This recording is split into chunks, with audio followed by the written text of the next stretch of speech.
اگلے دنوں وہ باپا جانی کی ایک ویڈیو، اس کے اوپر ان کے جو سینکڑوں ہزاروں مریدین سبحان اللہ پڑھ رہے ہیں. وہ کہہ رہے ہیں جی ہمارے ایک مفتی تھے دعوت اسلامی کے، تو وہ فوت ہو گئے.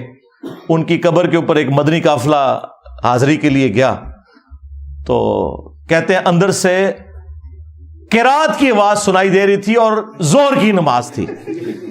مفتی دعوت اسلامی کی بارگاہ میں تو انہوں نے وہ بتایا کہ ہم اس وقت مفتی دعوت اسلامی قدس سر السامی کے مزار پر حاضر ہیں، اور ہم دونوں نے ہم دونوں نے بالکل ہوش و حواس میں اپنے کانوں سے سنا کہ اندر میں با جماعت نماز پڑھی جا رہی ہے، اندر میں نماز پڑھی جا رہی ہے، باقاعدہ قراءت سنائی گئی ہم کو. ظہر کا وقت تھا، باقاعدہ وہ قراءت سنائی دی گئی. ظہر کا وقت تھا، باقاعدہ وہ قراءت سنائی دی گئی. ظہر کا وقت تھا، باقاعدہ وہ قراءت سنائی دی گئی، اور سلام پھیرنے کے بعد اللہم انت السلاموں کی دعا بھی ہم نے سنی. اندازہ کرو، اور نیچے لوگ سبحان اللہ پڑھ رہے ہیں. اس سے آپ اندازہ لگائیں کہ ان کے آڈینس کتنا اپنا دماغ استعمال کرتے ہیں. زور کی نماز میں تو قرات اونچی ہوتی ہی نہیں ہے، کہانی ہے، کوئی آواز نہیں سی آ رہی قبر کے اندر سے یا باہر سے. ایسے نہیں ہوتا میرے بھائی. صحابہ اکرام کا سٹیٹس میں آپ کو بتاؤں، قبر تو بہت دور کی چیز ہے. صحیح بخاری میں حدیث ہے، نبی علیہ السلام کا ایک غلام تھا مدعم، جو آپ علیہ السلام کی سواری کا کجاوا کسا کرتا تھا. خیبر کے موقع پر ایک نامعلوم تیر اسے لگا، وہ شہید ہو گیا. صحابہ اکرام نے کہا کہ تمہیں شہادت مبارک ہو، نبی علیہ السلام کی خدمت بھی اور موت بھی آپ کی موجودگی میں آئی ہے. بالکل ٹھیک رزلٹ نکالا. لیکن نبی علیہ السلام نے پتہ کیا فرمایا؟ آپ نے فرمایا تم اسے شہادت مبارک کہہ رہے ہو، حالانکہ میں نے دیکھا ہے کہ اس نے مال غنیمت کی ایک چادر چوری کی تھی جو اللہ تعالیٰ نے آگ کی بنا کے اس کے اوپر ڈال دی ہے. صحابہ کرام کو تو سامنے میت کے اوپر کوئی چادر نظر نہیں آئی. ان کے بزرگوں کو نظر آتا ہے جی قبر کے اندر کون نماز پڑھ رہا ہے، کوڑ مارے اور نماز زور کی، اور کہہ رہے کہ رات کی آواز باہر سنائی دے رہی تھی. زور میں تو آہستہ آواز سے ہوتی ہے. کوئی جھوٹ کرنا تھا تو مغرب عشاء کا ذکر کرتا ہے، لیکن وہ چور اپنی لنگوٹی چھوڑ جاتا ہے نا، اور ہم تو تیار بیٹھے ہیں پکڑنے کے لیے. چھوڑی نہ ہو تب بھی ہم پکڑ لیتے ہیں، جب کوئی اتنی چھوڑ کے جائے تو ویسے پکڑی جائے گی. تو صحابہ کرام اپنے گھروں کی طرف دوڑے. اگر کسی نے غلطی سے بھی کوئی ایک رسی کا ٹکڑا بھی اٹھایا تھا نا، یہ سمجھ کے کہ اس کی کیا ورت ہے، لا کے مال غنیمت میں جمع کروایا کہ اس کی وجہ سے ہماری پکڑ نہ ہو جائے. پھر بخاری مسلم میں حدیث موجود ہے کہ نبی علیہ السلام دو قبروں کے پاس سے گزرے تو رک گئے. صحابہ کرام نے کہا یا رسول اللہ آپ کیوں رکے ہیں؟ فرمایا دو قبر والوں کو عذاب ہو رہا ہے. صحابہ کرام کو تو نہیں قبر کا عذاب نظر آیا، ان کے بزرگوں کو کشف القبور ہوتا ہے جی آخرت کا بتا دینا، اور چھڑ دو آخرت کا 10 دن دینا. یہ دیکھ کے نا، دیکھ کے میری میکینیکل انجینئرنگ کا ایک فارمولہ نہیں پڑھ سکتے، سمجھانا تو دور کی بات ہے جب تک انہوں نے سیکھا نہ ہو کہانیاں. اور دیکھیں یہ باپا جانی جو ہے نا، یہ کئی بار درس دیتے ہوئے نا اینک لگائی ہوتی ہے انہوں نے، اور جو لوگوں کے دلوں کے حال جانتے ہیں وہ سامنے پیڈ سے پڑھنے کے لیے ان کو اینک لگانی پڑتی ہے. اور زوم کر لیا کرو اینج کر کے، کم از کم انجینئر صاحب دے فتوے تو بچ جاؤ. اینک کے بغیر جو سامنے لکھا ہوا اردو نہ پڑھ سکے وہ دل کے حال جانے گا. کہانیاں کرانیاں بند کرو، جھوٹ اپنی طرف سے چیزیں بنا بنا کے مارکیٹ میں پھینکتے ہیں، اور لوگوں کو جو ہے نا وہ اپنے بزرگوں کا پھر اسیر کیا ہوا ہے کہ جی ہمارے بزرگ تو یہ کر لیتے تھے، تو وہ کر لیتے تھے، تو یہ کر لیتے تھے. تو نبی علیہ السلام نے کہا ان دو قبر والوں کو عذاب ہو رہا ہے. ان میں سے ایک چگلی کھاتا تھا، دوسرا پیشاب کے چھینٹوں سے نہیں بچتا تھا. آپ نے پھر ایک درخت کی ٹہنی توڑ کے اس کے 2 حصے کیے، اس پہ لگائے، اور فرمایا جب تک یہ ہری رہیں گی ان کے عذاب میں تخفیف ہوگی نبی علیہ السلام کی دعا کی برکت سے. پھر مسلم شریف میں حدیث ہے، نبی علیہ السلام نے فرمایا کہ میں نے ارادہ کیا کہ میں اللہ سے دعا کروں کہ تمہیں عذاب قبر سنوا دے. دیکھ تو کوئی سکتا ہی نہیں، لیکن پھر میں اپنے اس ارادے سے پیچھے ہٹ گیا. مجھے خدشہ ہوا کہ تم اگر عذاب قبر سن لو تو اپنے مردوں کو دفنانا ہی چھوڑ دو گے، اتنا خوف کھا جاؤ گے. صحابہ کرام کو تو عذاب قبر دیکھنا تو دور کی بات, نبی علیہ السلام کہتے ہیں تمہیں تو سنوایا بھی نہیں جائے گا. اور یہ لوگ اپنے بزرگوں کے بارے میں کلیم کرتے ہیں. سب کہانیاں بنائی ہوئی ہیں, جھوٹ ہے. جھوٹ بولو اور بولو, بولتے جاؤ, اسی لپیٹتے جاؤں گے تھوڑی. اینڈ ریڈی نے گچھی انہوں آگ لا دیں گے قرآن و سنت کے دلائل سامنے رکھ کے. کہانیاں بنائی ہوئی ہیں, جھوٹ پہ جھوٹ بولتے جاتے ہیں. تو یہ وہ تعلیمات میں آپ کو بتا رہا ہوں موٹی موٹی جو ان کے کلیم ہیں. اور جی بزرگ تھے تو وہ ان کا ایک مرید تھا, اس کی بیوی حافظ قرآن تھی, وہ بیچارہ کوہرا تھا, وہ پریشان ہو گیا. بیوی نے کہا میرے نڑے نہ لگی جو تک تو بھی حافظ نہ بڑھے. تو ٹائم قیامت تک کی. وہ جناب پریشان ہو کے پیر صاحب کے پاس پہنچا. پیر صاحب نے کہا جی کہ جی صبح, اور یہ وہ واقعات جو انہوں نے کتابوں میں لکھے ہوئے ہیں, بیان کرتے ہیں, یہ وہ ہیں جو تبدیل نہیں ہوئی ہوئی. یہ وہ چیزیں نے کہتے ہیں جی وہ پیر صاحب نے صبح کے وقت جب سلام پھیرا فجر کی نماز میں, دائیں طرف جتنے تھے حافظ قرآن بن گئے, بائیں طرف جتنے تھے ناظرہ بن گئے. اور لوگ کہتے ہیں سبحان اللہ. اس طرح کوئی حافظ قرآن بنتا ہوتا تو صحابہ صفا کا جو چبوترا ہے 155 صحابہ کا, ان میں سے جو احادیث روایت کرنے والے صحابہ ہیں وہ تو چند ایک ہیں. حضرت ابو ہریرہ رضی اللہ تعالیٰ عنہ, اور ان کے لیے بھی خاص دعا تھی, بخاری مسلم میں آئی. تو وہ حدیثیں نہیں بھولتے تھے. وہ کہتے ہیں میں بھول جاتا تھا, پھر حضور نے میرے لیے دعا کی, میں پھر جو بھی نبی علیہ السلام سے سنتا تھا یاد کرتا تھا. لیکن انہوں نے بھی یہ نہیں ہوا کہ نبی علیہ السلام نے کوئی دائیں طرف سلام پھیرا تو ان کو ساری حدیثیں یاد ہو گئی ہیں, محنت سے یاد کی ہیں بعد میں بھی. یہ میں آپ کو فرق بتا رہا ہوں. ورنہ یہ اتنے لوگوں کی نبی علیہ السلام تعلیم کا اہتمام کیوں کرتے تھے؟ حتیٰ کہ مسند احمد میں آیا کہ غزوہ بدر کے جو قیدی تھے کافر, وہ چھوڑنے کے لیے یہ ان کے لیے فدیہ مقرر کیا گیا, جن کے پاس پیسے نہیں تھے, کہ تم لوگ مسلمانوں کو لکھنا پڑھنا سکھا دو. نبی علیہ السلام نے تو نہیں کہا کہ بھی جس نے لکھنا پڑھنا سیکھنا ہے میرے پیچھے نماز نیت کرے, دائیں طرف سلام پھیروں گا سارے حافظ ہو جائیں گے, بائیں طرف سارے ناظرہ ہو جائیں گے. اس کا مطلب ہے کہ جو کچھ تم اپنے بزرگوں کے بارے میں کلیم کر رہے ہو نا, واقعات, وہ سب کے سب خود فراڈ کے اوپر مبنی ہے. ہم جو تم لوگ صحیح بیان کرتے ہو نا, وہ بھی صحیح ماننے کے لیے تیار نہیں. جی شیخ عبد القادر جیلانی نے فرمایا کہ میرے سلسلے میں جو بھی داخل ہو گیا تو اللہ تعالیٰ نے مجھ سے گارنٹی مجھے دی ہے. اندازہ کرے غیر پیغمبر جو 500 سال بعد آیا اس کے بارے میں ایک کلیم کر رہے ہیں, اللہ نے اسے گارنٹی دے دی ہے.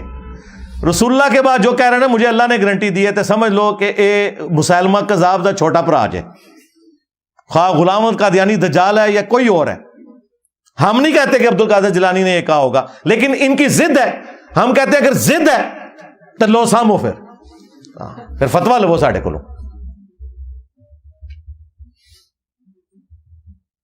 تمام اولیاء کی گردن پہ میرا پاؤں. توبہ توبہ, کیا کبھی ابو بکر عمر عثمان و علی نے یہ دعویٰ کیا کہ تمام صحابہ کی گردن پہ ہمارا پاؤں ہے؟ اور یہ آگے سبحان اللہ پڑھ رہے ہوتے ہیں. عقل کا ماتم کرے. جی میرا مرید جو ہے وہ مشرق میں ہو اور میں مغرب میں ہو اور اس کا ستر کھل جائے تو میں پہنچ جاؤں گا. میں کہا بڑو سچے قادری, نیچے پجامہ یا کوئی انڈر ویئر پہن کے تو پبلکلی آپ لوگ اپنی تہمت کھول کے بتائیں اور شیخ عبد القادر جیلانی آ کے آپ کی تہمت باندھ دیں. وہ کہتے ہیں نہیں اس طرح تو بزرگوں کو چیک تو نہیں کرنا چاہیے نا, یہ تو ویسے انہوں نے فرمایا تھا. اور پریکٹیکلی ایک ہوا ہے انڈیا میں, ایک مولوی ان کا قادری تقریر کر رہا تھا, بڑا اچھل کود رہا تھا, اس کی شلوار اتر گئی. وہ آپ نے ویڈیو دیکھی ہوئی ہے نا, اور کوئی نہیں شیخ عبد القادر جیلانی اس کی شلوار اوپر کرنے کے لیے آئے.